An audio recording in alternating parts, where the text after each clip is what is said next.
I'd prayed for a long time that God would use me and my family to impact this nation for His kingdom. That was my prayer for a long, long time. And it's in times like this where you realize what I tell people when I tell people I pray that is you can ask God to use you, but you can't dictate to Him how He does it. Hey everybody, welcome back or welcome for the first time to Hayden Alabama Podcast. I'm Philip. I'm Shane. I'm Jeremy. You guys are in for a encouraging treat today. The theme that we have is a hope, which is something we all are in desperate need of. If you're not in need of it today, just wait till tomorrow. It's coming. Right. So not only is it a message of hope that we have a great, incredible journey, but it's also some tactical, is that a good way to put it? Practical advice to persevere. And it's not all heavy. I think there's going to be some moments where maybe a little bit heavy today. You know, we're kind of a light show. There's going to be some moments of heaviness, but don't worry. We'll get the humor in there as well. But I'm going to get out of the way. Jeremy, we're glad to have you here today. Tell everybody a little bit about yourself and let's get telling stories. Yeah, so like you said, Jeremy is my name, Jeremy Powell. Born and raised in Adamsville, Kentucky, pastored for 7 years here in Hayden, at First Baptist Hayden, spent the last 10 years up in Northwest Tennessee trying to evangelize Vol fans. That's a tough job. It was really hard. That orange is rough. It But that's okay. It runs deeper than that crimson, doesn't it? They need Jesus too. But anyway, no. And now headed back to the area. In that time period, God kind of gave me a pretty cool story to get to share. It all starts. I don't know. You guys, do you know about the Trader Joe's grocery stores? Do you know Trader Joe's? Got one at the summit now. I don't visit very often because this is Hayden. Remember? Oh, yeah, you got to go a long way to get there, right? We can't pass $3 Generals to go all the way down there. That's right. You're not going to pass $3 Generals to go to Trader Joe's. Come on. Really? Well, my wife loves, if we didn't have one in our town in Tennessee, my wife loves Trader Joe's. And so I had a church member call me up one day. I had mentioned that in a sermon illustration, and a church member called me up and said, hey, I'm going to be in Memphis. It was the closest Trader Joe's to us. And she said, can I get something for Jody, your wife? And I said, oh man, it's close to Valentine's Day. I'm going to score a win, right? My thought was, sticking some relational change in the piggy bank, and I can do this. So she loves this smoked salmon dip that they used to sell at Trader Joe's. And so she'd love some of that. And so I was all excited. We were sitting at our kitchen table one night playing a game as a family. And she texted me, a church member texted me, said, hey, I'm at your back door. I've got it. And so I was fired up. And so I did. I don't know if surely your guys, you've done this. So to get to my back door, I had to go through a built-in garage. It was kind of like we call it our game room. And there's about 4 steps that go down into it. And I'm kind of fired up. So I thought I'm just going to jump these steps, right? I mean, You were excited. I'm in my 40s, in my prime here. I didn't think through that out of the way. And I hit the bottom and my legs just gave out. They just buckled. And couldn't figure that out. I caught myself before I fell, but it was just enough to kind of go, man, something's not weird. Yeah, it was weird. And then literally the next day, my daughter was a pitcher for the high school team in our town, and so I was sitting on a bucket catching for her, and a ball got away from me, and I stood up and ran to go get it, and every step I took, my legs just got weaker and weaker and weaker. And I looked at my wife and I said, hey, I'm a little nervous. I'm a little scared. That doesn't seem right. And so reached out to my doctors at Vanderbilt, and I'd been diagnosed at 18 months old with an immune deficiency. So it meant my body didn't fight off bacteria and fungus like it's supposed to. So I had all these doctors literally all over the country that knew me and followed me. And so I reached out to Vanderbilt, and they said, well, Jeremy, there's nothing we can do about it. It's the 1st of March, 2020. And so we just think you probably pulled a muscle or something. We're going to give you pain meds and just kind of let it ride for a little while. And so we did for 3 or 4 months. And my back was starting to hurt and things just weren't, feeling all that great. And finally in May, they got me in and they did an MRI and didn't even get to leave Nashville. They immediately admitted me, had an infection all up and down my spine. Fungal meningitis was what it was. Wow. Mm-hmm. They stick me in a room. Nobody can be in there with me. So I'm there by myself, and it's middle of the night. And I get my phone out, which is when you're sick, the thing you shouldn't do is Google stuff. And so I go, No, absolutely I think not. it's a terrible idea. So I Googled fungal meningitis and started reading about it. And they said that if you have an immune deficiency, which I did, there's about an 18% chance of survival with fungal meningitis. And so That's pretty slim. no, it ain't good. No, those are not good odds. And so I called my wife or texted my wife and I told her what I read. And she was like, first of all, get off Google. And Step one. yeah, number one. And number two, just remember that we serve a big God and we're just going to, do this one day at a time. And so that's how it started. They put me on some really, really strong antifungal drug and sent me home. So for the next maybe 5 or 6 months, I just continued to get worse and worse and worse. I didn't improve at all, and still trying to pastor a church. Still trying to do what I do. And so we had 2 services at our church. I would get to the church. I don't know about you, but I get there super early on Sunday mornings. It's just I really shouldn't. I guess it's kind of a bad habit. But I would get there. There's a couch on my office, and so I'd lay down because the only time I could be comfortable was laying down. I'd lay down on my laptop, on my lap and work until the first service, preach the first service, go back up to my office and then lay on the couch until the singing was just about done in the second service. And I'd come back down, preach the second service and go back home and get in bed. And it was just a miserable time. Pretty agonizing. Oh my gosh. And then finally ended up having to take a leave of absence. They made me. My elders at our church came and sat down with me, a couple of them, some of my best friends in the world. And they sat down in the living room and said, well, you're not getting any better and we need you to get better. And so they put me on a leave of absence at the end of October. And that was me through the end of the rest of the year. So here we are. I've got 2 questions. Yeah, go ahead. First of all, what happened to the smoked salmon dip? Okay, so it has been discontinued by Trader Joe's. But what did your wife? Rip to the smoked salmon dip. No, she loved it. It was great. Like I do feel like I did get the bonus points that I was looking for. Yeah. It was a little overshadowed by the fact the fungal meningitis kind of overshadowed it a little bit. Really? Yeah. But the smoked salmon dip was legit, man. With some wheat thins on it. Oh my gosh! You did get some bonus points. Oh there. yeah. I know. I mean, it was good. The other thing is, this wasn't a question, but a statement. The main reason I don't like going to Trader Joe's is you got to put your shoes on to actually go in there. You do. They do require something. Yeah, that's right. Yeah, I do feel a little hippie-ish sometimes going in there, right? That's right. So all of that, a trip to Trader Joe's led to fungal meningitis. Now, I want to make sure that we understand Trader Joe's didn't cause it. This was not their fault. No, not their fault. But they're a part of the story. They are part of the story. They're not sponsoring this episode, nor are we slandering them at all. No, that's right. Yeah, no, not at all. Are you in trouble? Well, we hope you're not. But just in case you are, we know a good lawyer. Whitney Island here in Hayden, Alabama has law services, or maybe if you're not from Hayden, I'm sure she'd be happy to hear from you. So check her out at islandlaw.com. We appreciate Whitney and her sponsoring the show. So I continue to just deteriorate and starting to fall now, just at random times. My legs, like the brain just tells your legs, hey, don't work anymore. Mm-hmm. And you just kind of crash out in the living room. And I got to where I wasn't getting out of bed and losing weight and not eating. And my wife, just to be honest with you, and this is just true, just ended up saving my life at this point. She begged and manipulated and guilt tripped and everything she could to get me to reach out to our doctors at the National Institutes of Health. I'd been seen there for forever. They're the experts and that in Baltimore?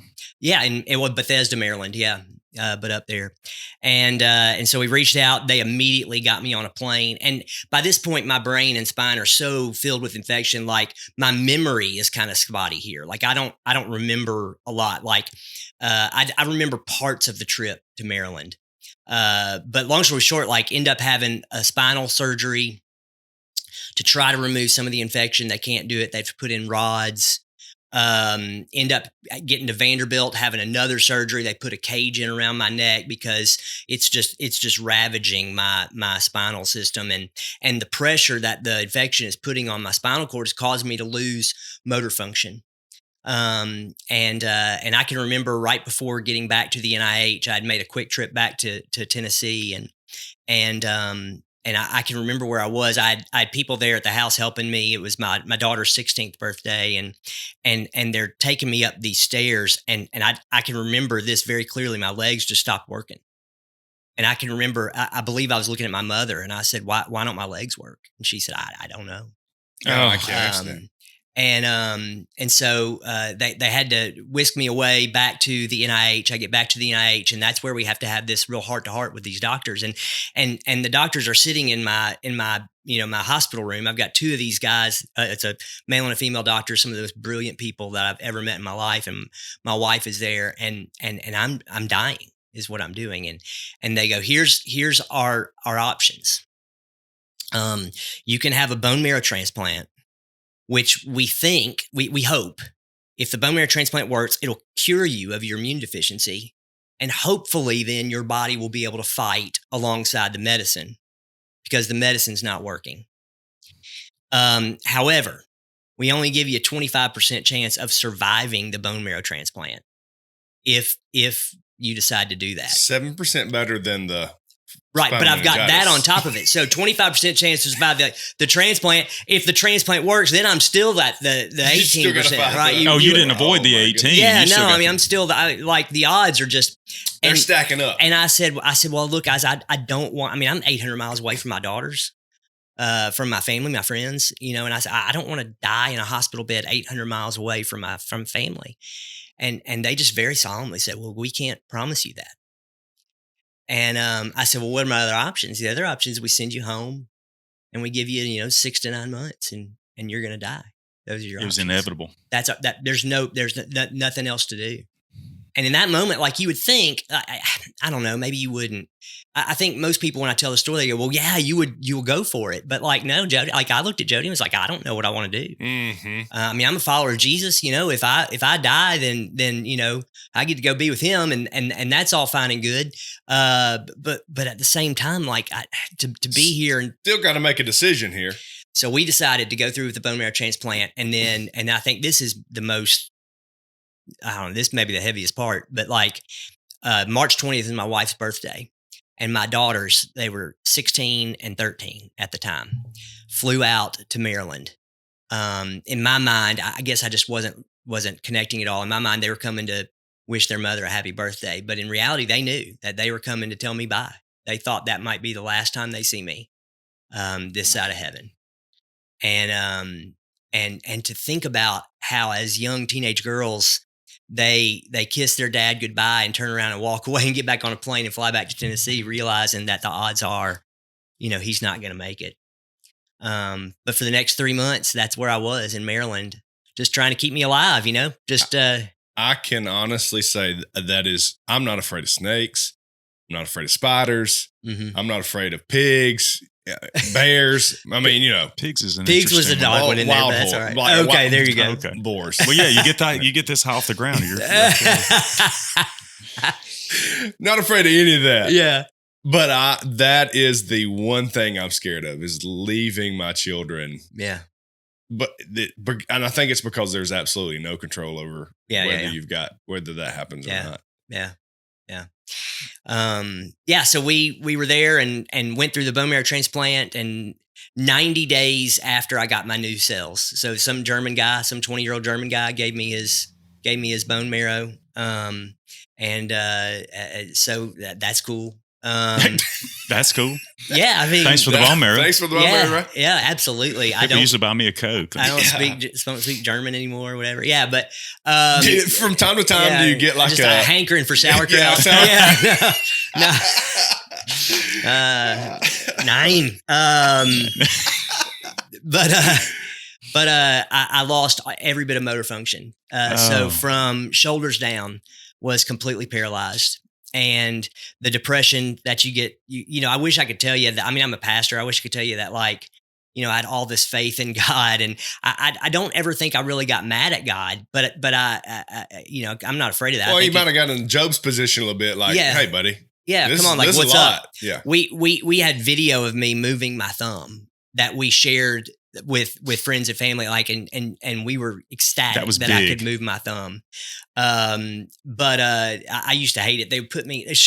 They made this like Franken chair for me. This wheelchair that they could, because I couldn't hold myself up, so they kind of had bolstered all over the place. And for my physical therapy, they would want to like wheel me around the hospital and take me outside. And I guess they thought it was a treat for me. I hated every bit of it. But like, because they just wanted me. Take you outside. Yeah, do you want to go outside? And I was like, no, I don't want people to stare at me. Like, I'd rather just sit here, just leave me here. just sit here and watch Wheel of Fortune. Like, I don't know. Pat St. Jack is my happy that's place right now. Whatever, he's my happy place. So they made me through that. And 90 days after my bone marrow transplant, things were so good. They thought the bone marrow transplant had worked, and my body was fighting off the infection, and it was time to send me to rehab. And so I did 6 weeks of inpatient rehab at UAB, where they outfitted me for this Mondo super like chair, that power chair. Mhm. I have to be careful. I used to call it an electric chair, and that's not the right thing. No, but it's power chair, and I couldn't even control it. I couldn't even put my hand up on the controller to control it. So I had a straw. I had a sip and puff controller, like Stephen Hawking, and I could blow into it and make it go forward or turn or whatever. And you had to learn how to do all of that, and ran into a couple walls trying to figure that out, And but that was how I was planning. That's how we were planning on getting around. The doctors were literally telling my wife, you need to, and we did, you need to overhaul your house. It needs to be ready. Like, he's going to need 24-hour care. That's what's going to happen. My grandmother had a stroke. She was probably early 70s, and it changed her life, like you're talking about. And we thought she needed a electric chair. Yeah, it's easy to say. I get it. We thought she needed what they called a power chair, right? It was a hover round. We kept seeing these commercials like for a rascal. hover round. Do you remember a Rascals? Rascal? Yes. So, and here, let me step back a little bit. I don't think it was our idea. She had seen the commercial on TV. Power of marketing. She was target market, right? And I come in one day and she said, Jane, she said, I want one of them huzzy rounds. Huzzy rounds. I said, I have no idea what you're talking Yeah. about. Like, I will do anything in my power to get what you want, Nanny, but I don't know what you're asking for. She said, yeah, you do one of them chairs, one of them huzzy rounds. I said, a hover round is what you like. Yeah, that's what I want. Well, I said, hey, that's a great idea. That'd be probably beneficial. Well, anything, you've been in my house. That was my grandmother's house before.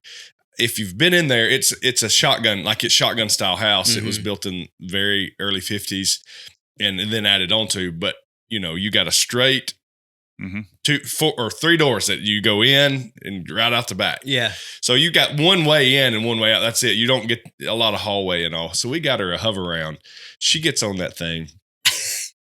She rearranges the furniture in the living room. Okay. With it.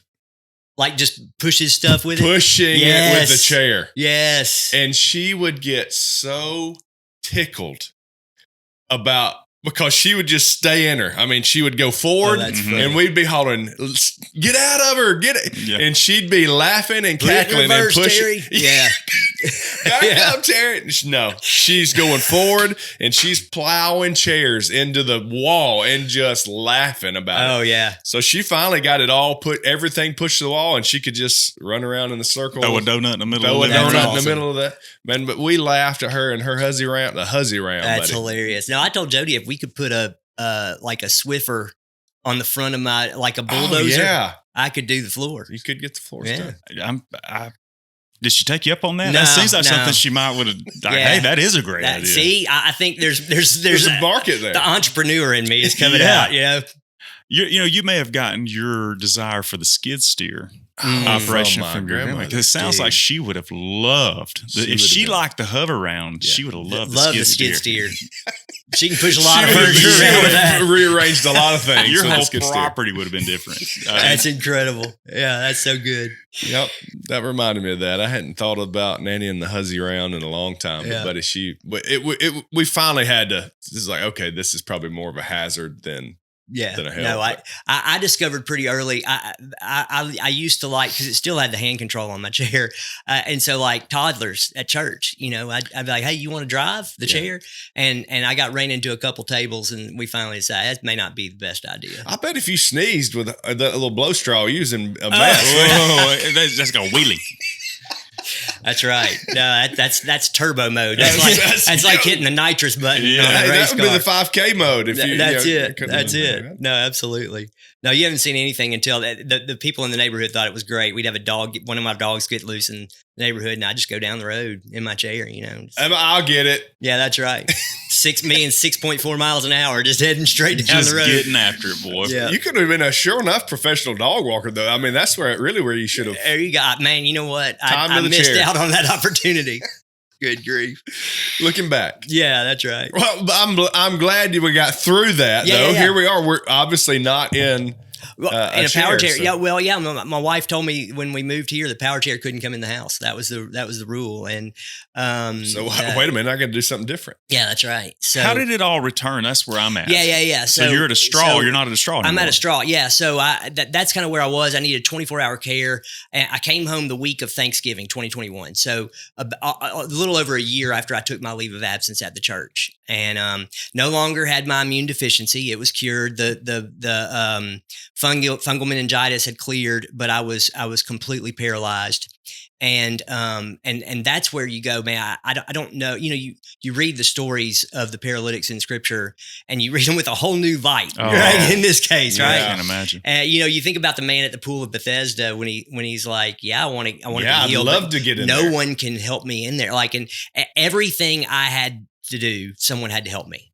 I just don't know that people get how demoralizing and emasculating it is to say to your daughter, "Hey, can you come scratch my nose because it itches because you can't do Yeah. it," or You to take have for somebody help you bathe and shower and go to the bathroom and eat. They have to feed you. I'm so grateful for everybody that served me, but like I joke now, I ate a lot of lukewarm food, because people are feeding themselves and they have to stop and feed me. And I would always feel bad, be like, "Hey, can you stick that in the microwave or whatever?" Like, so you just eat what you can. And I had no appetite. And it was just crazy. And to lay in bed at the story I tell, you lay in bed at night and you're awake and you stare at the ceiling and you go, "I'm hot. I wish I could take my hands out from under the covers and put them on top of the covers. But to do that, I'm going to have to wake my wife up to do that for me."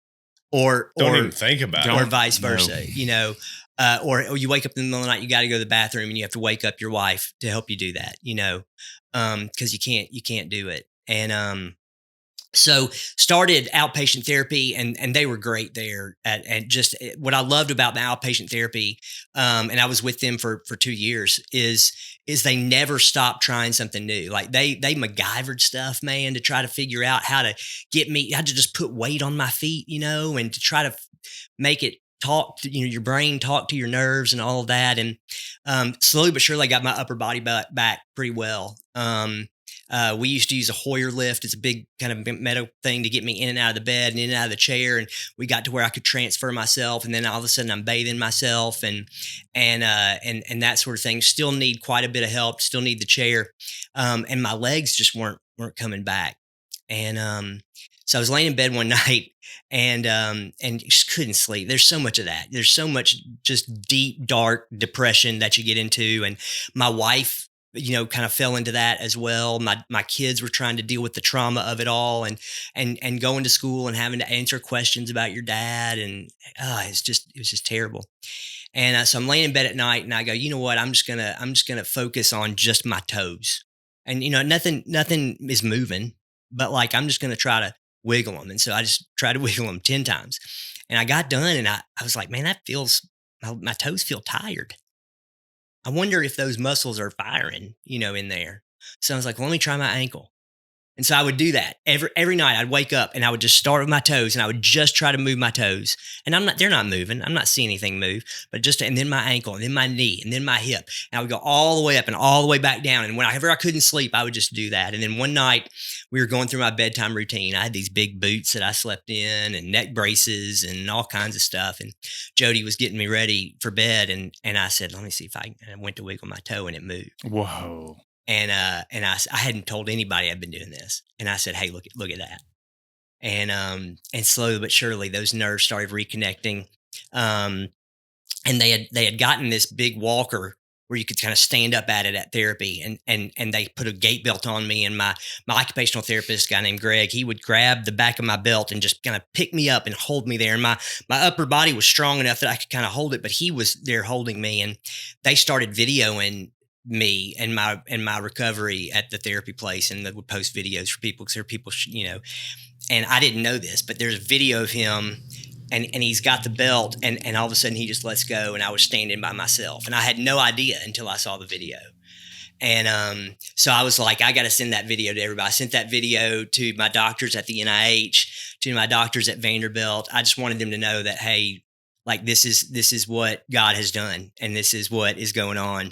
And that's to me where the hope came in. I'd prayed for a long time that God would use me and my family to impact this nation for His kingdom. That was my prayer for a long, long time. And it's in times like this where you realize what I tell people when I tell people I pray that is, you can ask God to use you, but you can't dictate to Him how He does it. And I always thought that meant that I would pastor a church and people would come and hear me talk about Jesus and get saved and their lives would be transformed. What I didn't realize is that as I had a telehealth visit with my doctors at the NIH after I'd sent that video, and the doctor that told me only a 25% chance to survive the bone marrow transplant, that doctor came running in, grinning from ear to ear. And he said, I'm sure we've broken every HIPAA law, but we've showed that video to everybody we can show it to. Patients, nurses, doctors, your team in the ICU, your team at the transplant. And he said, and that video has been a shot of hope. It has been a shot of encouragement in their arms to know that what we're doing makes a difference. We're sharing with patients that are in situations that you were in, that, hey, there is hope that can come from that. It was in that moment where I realized, none of those people would ever step foot in one of my churches. Mm-hmm. A lot of those people are probably in a lot of ways antagonistic towards the church or towards faith. They would never listen to a sermon that I preached. Yeah. But they were able to see a little bit of the goodness of God and a little bit of the hope, because Jody and I, through prayer and tears, were willing to say, we're going to try to endure through this difficulty rather than hit the eject button on the way out. Powerful. Yeah. And so over time, I've just continued to get better. I was telling y'all earlier, I had to go, they had suspended my driver's license when I got, couldn't walk. I guess that's a prerequisite. And, yeah. And, you can't walk. Yeah. You probably don't need to. And so like they reinstated my license. I had to go take the driving test again, which almost 30 years to the date after I took it the first time. I took it the second time. Wow. I think what got you though is you probably tried to blow in the straw to make it move. That's right. I get that. That straw is not for me. Yeah. Yeah. Can you put let's put it in drive and go.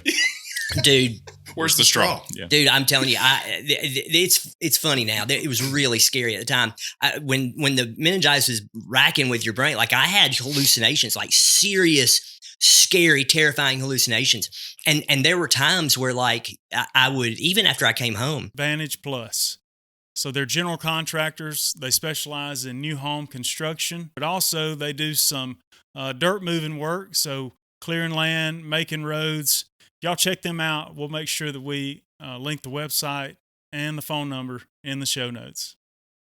Where I would try to control the bed with a straw, where you'd wake up and you're like, I need to raise my feet up. You're blowing into it like anything to get it. Your brain does some crazy stuff. Yeah. There was a period of time before I actually got to the bone marrow transplant where I shared with Jody, like I'm scared to go to sleep, because the gap between what's real and what's not was non-existent when you're asleep, and you don't know. I mean, there were some scary things. Wow. Yeah. You may should have wrote those down, had some movie scripts. I mean, you get some ideas that nobody could even come up with. It's funny now when you think about it, because none of it is like, it's not even rational. Does that make sense? Like they were fighting a guerrilla war outside of my hospital room, with guns and weapons. And as long as I laid still in the bed and had my, I mean, it's just silly That stuff was going like on, but that was in your mind. In that was my mind, happening. that was actually happening, and I would be terrified. I'd wake up. I had a sitter that would sit with me at night, as well as Jody in the room with me, and I would wake them up and be like, "Hey, just terrifying moments." But Can y'all lock that door? yeah, Yeah. just you just don't know what's real and what isn't. Do you remember? I mean, you still remember those, like some of those you won't ever forget. I remember a lot of them. That's wild. I remember talking about dreams. I had a dream when I was a kid. Did you have a reoccurring dream as a kid? That was like one reoccurring dream. Still do, yeah. Isn't that wild? What is that? I don't know what mine was. I was a kid. I haven't had it in a long time, but I would be like kind of down in the river flat somewhere, and there would be an old truck, and my Uncle Hubert's bull would be after me. Okay. And I would have my fishing poles, and I'd be like, I'm just trying to go fishing. This bull or cow, I don't remember if it was a bull. Anyway, it was a bovine of some sort, and I'd have to go hide underneath the truck. And the cow's like running around the truck, and I'm just stuck underneath this truck multiple times. Why in the world would I have a continuous dream about that? I don't know. I remember it vividly. Hmm. Crazy. And I'm sure in the moment it's terrifying. It's terrifying. You wake up, I'm waking up, like, man, there's that dream again, But Wow. in the moment, it's like, I'm scared to death. Nothing scarier than a bull on a river trying to keep you from fishing. But you were fast enough to get under the truck before he got you? Always. See, that's my problem. It is I can't outrun them. Yeah, my legs won't go. I think it's because when you're trying to sleep, you're trying to run literally in the bed. I can't do that. We're getting a little sidetracked here, but That's all right. my brother,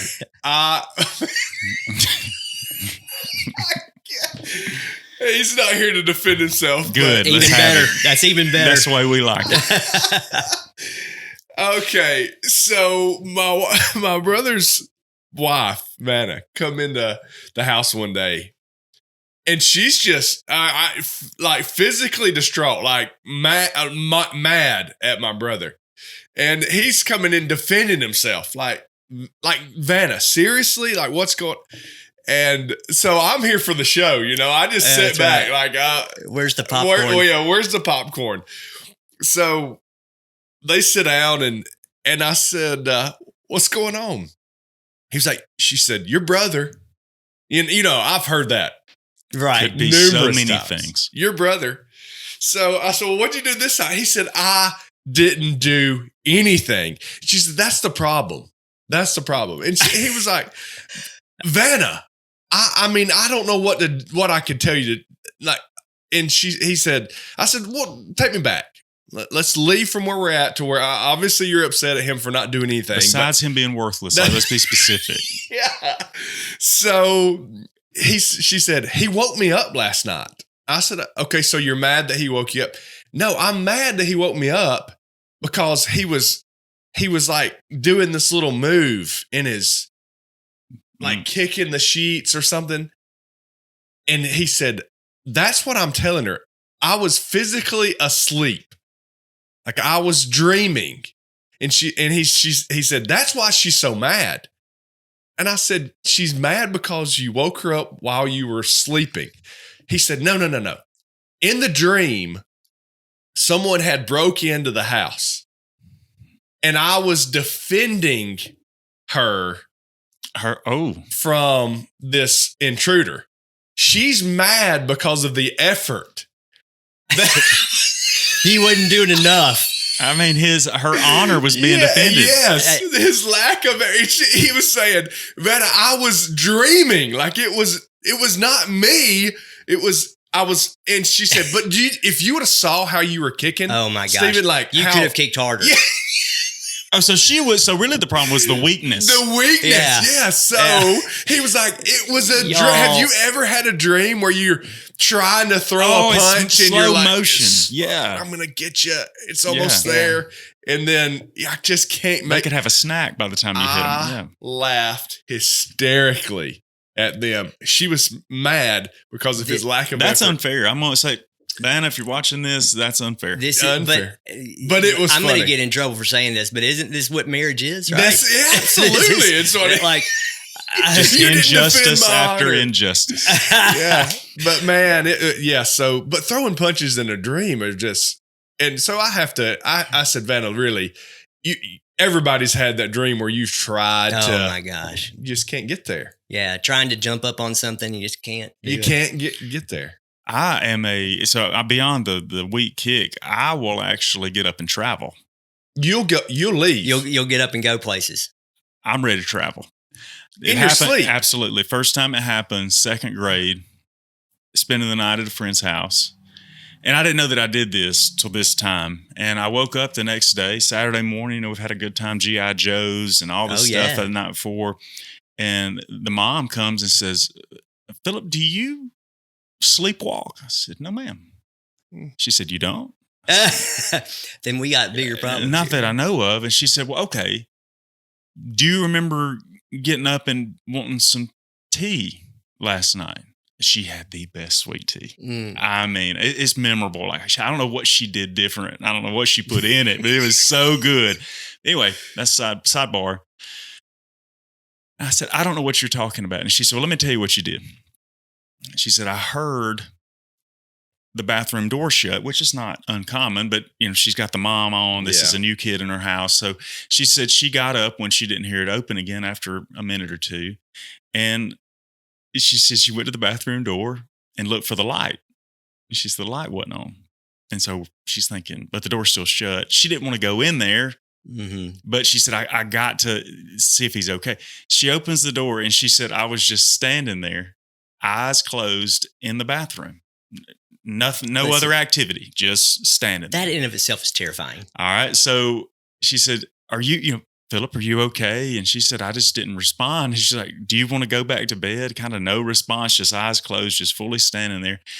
And I don't know if I verbalized that I was thirsty or whatever, but anyway, so I walk, eyes closed, out of the bathroom, into their kitchen and stand in front of the refrigerator. And she said, oh, so you are thirsty. And, so she said she turned to get a glass and get everything ready to give me a glass of water or tea, whatever she was going to get me. And she said, when she turned around, I was gone. Like a ghost. Like I had never been there. Oh my gosh. And she's like, where now? Like, where are we going now? And she said she went and I was back in the bed as though I had never gotten out of it. She said the whole time, eyes closed, the weirdest thing that she ever saw. I never knew you were a sleepwalker. Well, it happened again. So neither did my in-laws. And they had a 2-story house. Okay. Well, I was sleeping in one of the beds up and it had a balcony, open living room balcony comes across or whatever. And my father-in-law was downstairs, I guess still awake or whatever. I woke him up. Don't know that part of the story. But he said, he heard me, 200 plus pounds, boom, boom, boom, walking across that. Like, what's he doing? And he didn't pay any attention. And then about that time, down the steps, and then heard the door. The handle of the door was starting to be turned, but not successfully. And so he said he got up and come around there and looked and said, there I stood, just doing my best and looked, eyes closed. Like nobody's at home. This is like an automated robot sitting there. And he's like, Philip, what are you doing? Philip, what are you doing? Nothing. And no response. Turn around, back up the steps, back to the bedroom like it never happened. It's summertime. The days are heating up and the grass is growing. You don't want to spend all that time out there in your yard cutting grass, so why don't you go on down to West Blunt Lawn and Tractor and see Amy and let her put you on a brand new commercial Husqvarna or Exmark lawnmower. Beyond commercial lawnmowers, she has implements such as weed eaters, chainsaws, leaf blowers, and more. Parts, service, right here in Hayden, Alabama. Located right on 160. Stop in there and see Amy today and learn how she can help you to get to enjoy more of your summer right now. We're way off topic here, but that's some interesting. Holy cow! So the brain's crazy. The brain is crazy. You can't control it when you're asleep. You had meningitis to it, and then you got guerrilla warfare. You got guerrilla warfare outside your room. Yeah, that's wild. So take us to today. Yeah, obviously you're here at the shed again. Yeah, you pull up. Yeah. Drove here. Yeah. Walked in. every day. It's have you ever the way I describe it? Have you ever ridden on like a bullet train, like a train that's going really fast? No, I've seen it on TV. All right, though. so I'd like to I ride went to one. Europe a couple years ago, and you're on this bullet train. It's going 100 miles an hour, and you look out, and it doesn't seem like you're going that fast. I mean, you look out, you can see things, you can have a conversation, and sit here just with you, but you're blazing down the tracks. If you were on the outside though, looking at it, you could see this train is moving along pretty fast. That's how my recovery is going. For me, it's I wake up every day, I go through my stuff. I don't see the progress. But for people that don't see me every day, they're blown away at how fast. Yeah. Like I said, the doctors in Maryland, the doctors at UAB when I was there doing rehab they gave us no hope for there to be any recovery of nerves. There's a possibility, but we really don't know how much, if anything, you're going to ever get back. And so we did. We leveled floors in our house. We put in lifts in the ceiling to get me in and out of the shower. I mean, we did all of that stuff because no one knew. But like when you go from just getting around the house with your walker to like the people at my church saw it because we put a lift in so I could get up on the stage to preach and when you were preaching from a wheelchair. Yeah. So it was awesome. That's effort. Like it was awesome. Like we got this lift at the church and the folks at my church, at Crosswind Church, were just amazing. They took care of me and my family the entire time. But I would go up on the lift and then I would wheel my chair into the center at first, with the sip and puff. And then later with the hand controls, get there. And of course it made people nervous. They were like, you need like a little bumper at the front of the stage so you don't drive off. And I was like, yeah, it's probably a good idea, but no, we're not going to do that. And so, and then the day that I decided, hey, I'm going to use my walker. And I still go up the lift, but I'm going to use my walker and walk out and sit on a chair. And just it was just such a great moment for our church who had prayed. So many people here in Hayden and all over the country literally have been praying for me. But for them at Crosswind to watch the fruit of their prayer as I walked out on the stage with my walker and sat down in the chair and preached. And of course, I don't like it when. I don't like it when people clap for me. I want them to give glory to God because He's the one that has done it. And God has worked through great physical therapists, great occupational therapists, great medical professionals. He's worked through my family, my wife, my daughters. Like everybody played a role in this. I was the only one that was just. I just had to get up and go do it every day. That was it. So people on the outside of Bullet Train see great progress. For me, it feels like it's a lot slower, but gosh, I guess we moved 1st of August here. About 2 weeks before that, and this is probably a God thing, the ramp in my van that I put my chair on and off the van in is not functioning correctly. You can do it manually, but the button doesn't work anymore. So I've taken it to a couple of places to try to get it worked out. But what that means is I have to use my walker everywhere I go. And so, I tell my wife that and she's like, well, it's probably good for you. I'm like, man, the heck with you. Like it's a lot of work, and I tell my physical therapist that and they're like, well, good. It means you're going to push yourself. And I'm like, the heck with you. It's a lot of work, Right. And it is, there's times that it's exhausting, but my legs feel stronger now than they have in a really long time. Cause I literally laid in a hospital bed for a year, with them atrophying. So it just takes a long time for that muscle and tendon and everything to get back. I just take so many things for granted. I think we all do. That's the biggest impact of your story right now, is just a deep conviction that I've never thought about when you said, I'm hot and I can't do anything about it because I can't lift my arms out of the sheets. Mm-hmm. That's wild. That you were excited to see your toe. Mm-hmm. I take so many things for granted. My little girl kicked my sheets off last night and I snatched them back up. And I thought, when you said that, I thought, man, Because in the moment, I was a little bit aggravated, but I should just be thankful that I can reach down and pull those sheets back up. What a powerful. So that was 2019. No, 2020 to now. So To now. 2020 was when I went down really badly. 2021 is when I did the bone marrow transplant. So all of 2021, save for a month, I was in a hospital somewhere. I had heard, being from Hayden, you pastoring at Hayden First Mhm. Baptist. Obviously, you've impacted a lot of lives here. People, love you and are keeping up with you. And I had heard some of this, but I had no idea how deep it was. God has been good to me. You talk about taking things for granted. I just need to tell him myself. I still do that. I have to remind myself. When last night I'm going to bed and my feet are hurting, and I have to remind myself, praise God, I can feel them.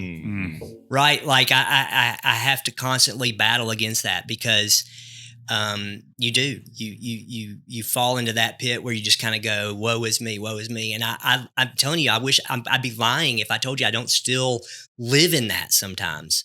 It is a constant battle to try to remember. It's the human condition, I think. Mhm. I'm not justifying us, Yeah. but I think it's the human condition to want more.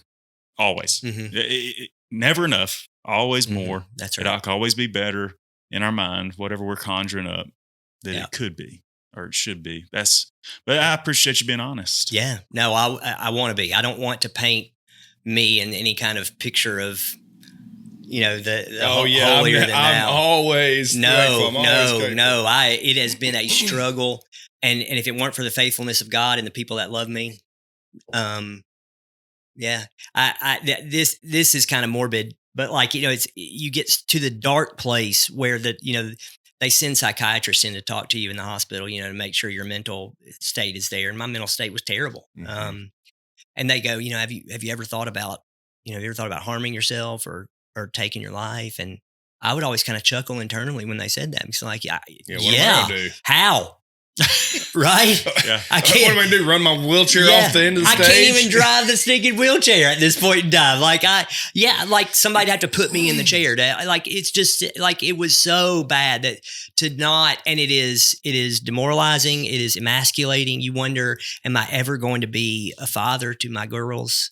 Am I ever gonna be able to hug them again? Am I ever gonna be able to just snuggle up with my wife, on the couch and watch a movie? Like, will she ever think of me as a man again? Will I be able to provide for my family? And by the way, God, I had surrendered my life to serve you.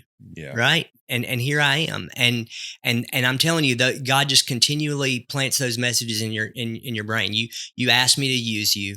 You can't dictate to me how I do it. Chill bumps. That's deep. I prayed for patience one time, Careful. and now you're making me second thought that one. No. But you, not really. I'm just Sure. tongue in cheek. But I think the message is you need to be prepared. Mm-hmm. When you make that surrender, you make a statement like that. That's right. You're saying. Well, I've talked to folks before. I guess we talk about it in Sunday school quite often. A lot of people want to prepare for the storm after the storm gets here, but there is a storm coming in all of our lives. It's just, they're different. They're, it may be coming out of the north, it may come out of the east, but everybody's going to face that. But it's so much easier to try to prepare for that beforehand, which you did, as you said, you had surrendered your life to God before all of this, and so you had some basis. I can't imagine the people that try to weather these storms and not have any basis at all. I don't know how you live without faith. No, I don't either. But I think that's the message though. The storm is coming. If you're not in it, you're going to be in it. And the reality is that the way that our human nature is we want to alleviate that storm as quickly as we possibly can. But Paul says, in Romans chapter 5, that we rejoice in our sufferings because sufferings, produce perseverance, character, and character hope. And so if you really will persevere through that, not only do you develop character in yourself, but you develop hope not only in your own life, but in other people's lives, so that they can see what it is that God's done in you, and then they can weather the storms that they see as well. So don't rob yourself of the hope by hitting the eject button. Don't rob your other people of the hope by hitting the eject button. stay in that and persevere through that and watch God do some amazing things. That's the practical piece that we talked about. Mm-hmm. And say it one more time, because I know for a fact, there's no doubt in my mind, there's somebody in here that is at a crossroads. They're watching this and they could either walk away from it, Quit or and persevere. or they can persevere. So if you would, can you say that one more time? Yeah. So what happens when you persevere through the sufferings rather than eject out is you create character in yourself. Character is cool because we want everybody else to have it, right? Yeah.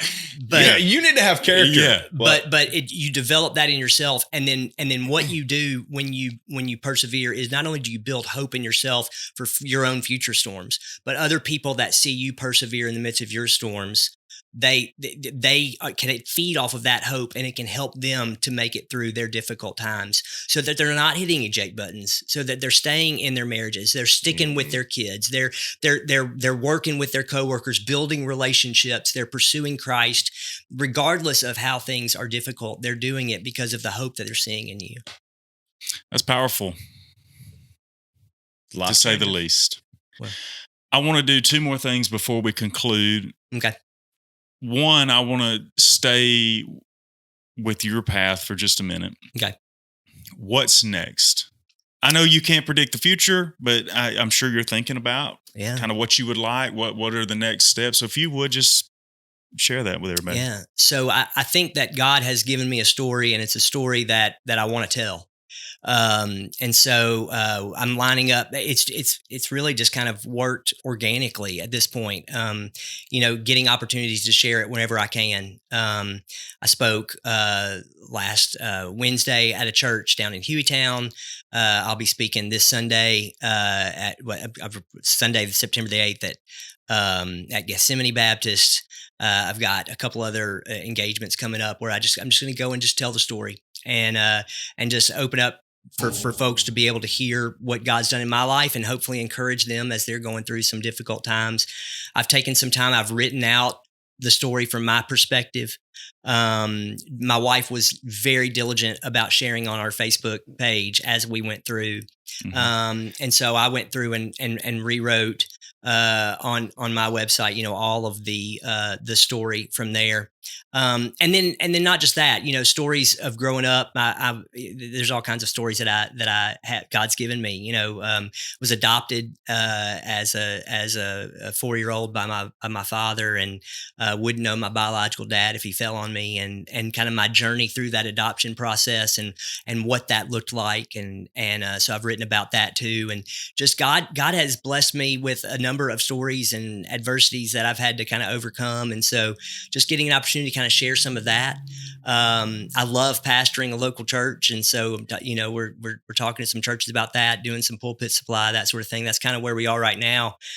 Just looking for opportunities just to dispense some hope in a world that, golly, man, needs it, doesn't it? I mean, yep. That's really the thing. The world is a crazy place right now, and there's a lot of hopelessness out there. Mm-hmm. And I just think that Jesus can bring that hope if we'll let him. So absolutely, that's what I'm going to try to do.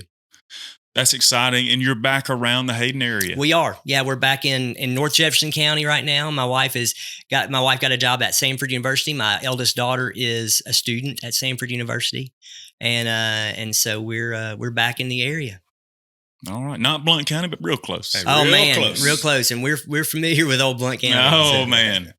Well, let's end the show. Is that all you want to say about that? Is that pretty much sum that up? I feel good, yeah. When we're going to put the website, if you would like for us to do that, we'll put the website in the description so people, you can go down there and find that and read more of the story. And absolutely. It sounds like you reach out. I'm ridiculously easy to find. I am available. I make myself available. Yeah. And it sounds like you may have a book in the future. People have said possibly. That. My wife is the writer. But even better. Buying or selling a home should be an exciting and enjoyable time. One thing can position you for the best outcome, and that is experience. The team at White Real Estate has many years of experience in helping their clients maximize their sales and secure the properties and homes of their dreams.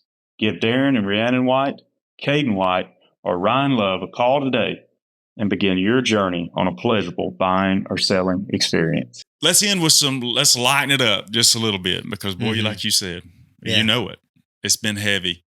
So you've been a pastor for how many years? I've been a lead pastor for 17 years. I've been in the ministry for about 24 now. You have to have our most watched episode is titled "Confessions of a Baptist Preacher." Yeah. Have you seen it? I've heard it. Okay. Yeah. So he listens on Spotify or Apple or something Yeah, like that. Apple, yeah. And people have responded. They love those little stories that they've experienced along the way. Do you have one or two pastor stories you could share? Well, I do. Have you? I have more than one or two. Part two. I know that you've done this for a while.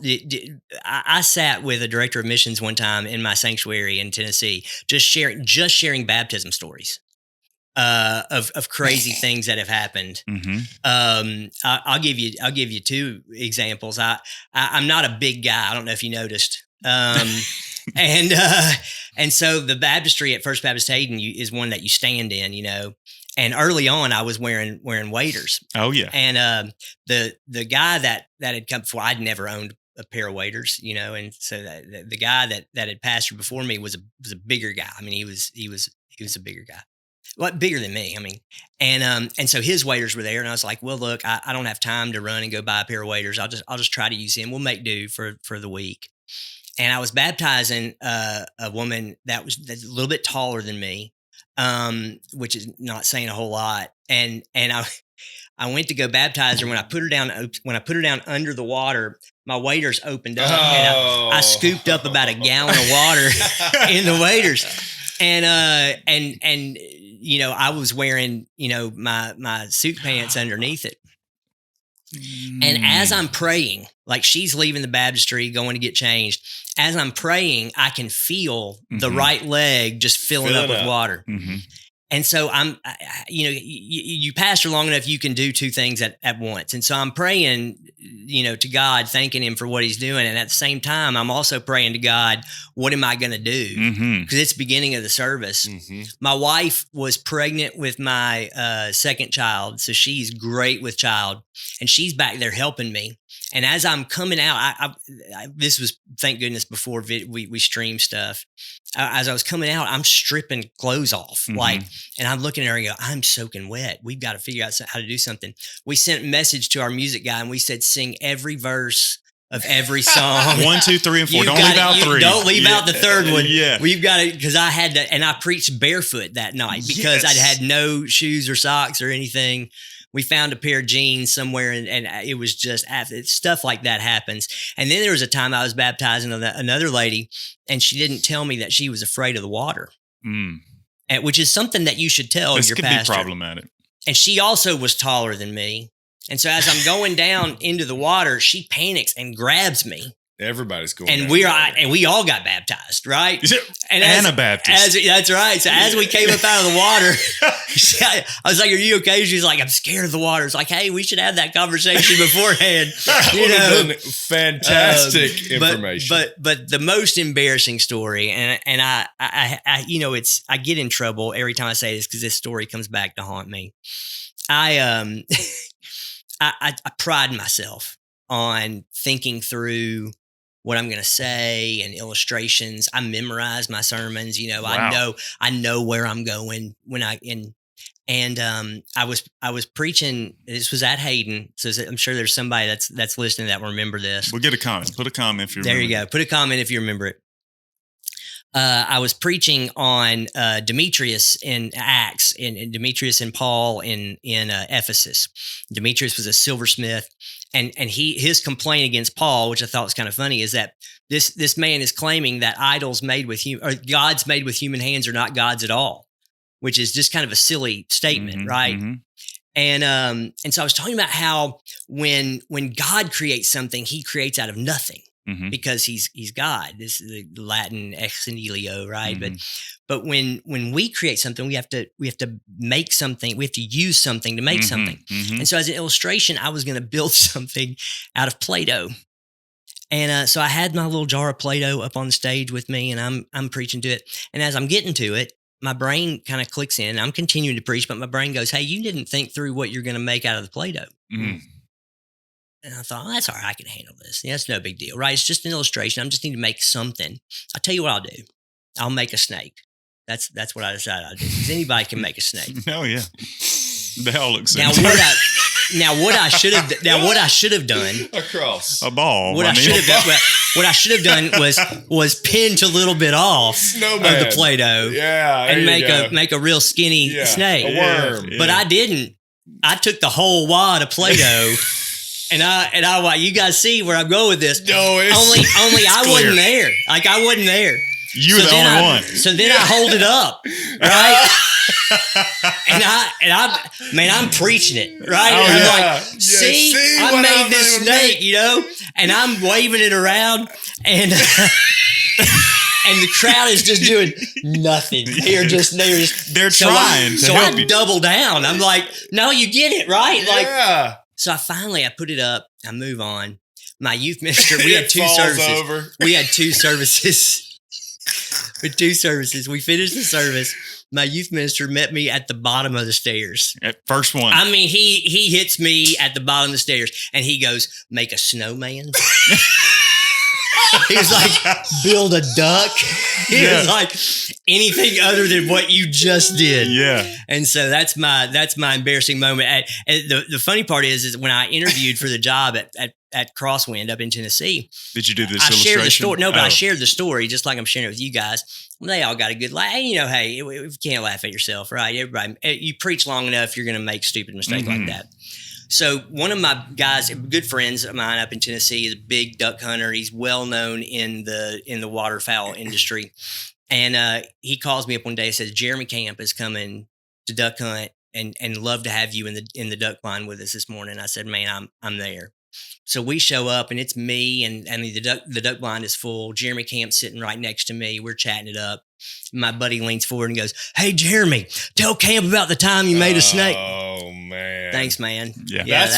That's why you invited me here. Yeah, today. you want to embarrass me in front of Jeremy Yeah. Camp. I appreciate that. Nah, it's all coming together. What color was the Play-Doh? It was blue. How do I remember that? It was blue. It could have been worse. Could have been Because worse. that is now a core memory. Yeah. Oh no, it's there, and the Oh, world man. knows. I mean, listen, it's probably on video somewhere out there Somewhere. anyway. But Hey, you gotta you do what you gotta do. long man. enough, you're gonna misspeak. You're gonna Yeah. say something. You're gonna do something crazy like that. But that's why I always tell when I talk to young pastors now that are starting to preach, I'm like, always plan your illustration. Like if you're gonna use a prop, make sure. Not only what you're going to illustrate, but how every step of that You want to illustration. make sure that you leave nothing, you know, because gosh, it used to be the world of YouTube, man. Oh, I know. The pastor And that's failed. not out there. Do what now? Can we find this video? I hope not. Everybody's looking. Yeah. Hayden First Pastor makes Baptist. illustration it was for Play-Doh. over 10 years ago. Surely YouTube. Probably not. I don't know. You know the pitching his tents guys out there on YouTube. Yeah. Now that And one's he funny. just doubled down. and doubled. again Just and stop. again. No. Everybody in the world's going, stop. Yeah, that's that's right. enough. Yeah. But No. the first time I was ever told that by a pastor was, and he's since gone to pass. He is a good dude, man, a good pastor. But he said from the pulpit one day in one of his sermons, he said, "Man, y'all have really tolerated a lot over the years." He said, "I've called Moses Noah, I've called Adam Ricky." He said, "But you just can't understand it until you're up here." Oh, yeah. Trying to not only speak but think at the same time, and you're just gonna like the latest that Bethany's mad at me about. Not mad at me, but she's you've got to fix this kind of thing. And I don't even know why I do it because I never even do this in speech. I said, and you, because trying to relate to the congregational thing, I say, what do I say? I can't even remember now. It's so awkward. I can't even remember, but it's like you. Or us and me, or us and I, and she's just out there just putting her head like, stop saying that. It's you and me, or and You and I. But when you're in the moment, you don't even hear it. Oh, It that's doesn't right. even register. That's right. So So I see we and how I? you did it, buddy. Is it we and I and we? We and I, yeah, we and I. Maybe that is it. It's pitiful. It's painful to watch, and it's worse to listen to. But Do you watch yourself preach?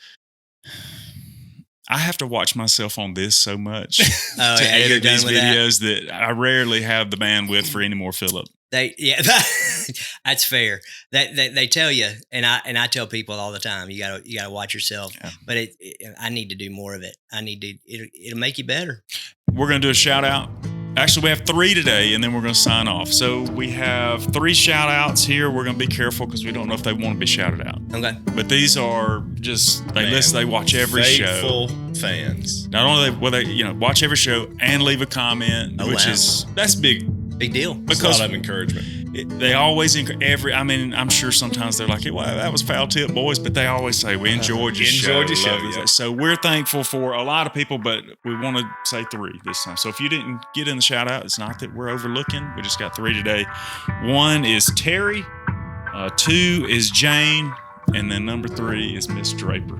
Yep. So Terry, Jane, and Miss Draper, thank you. We appreciate the community that you're helping us build with your comments and views. We couldn't do it without you. That's right. Awesome.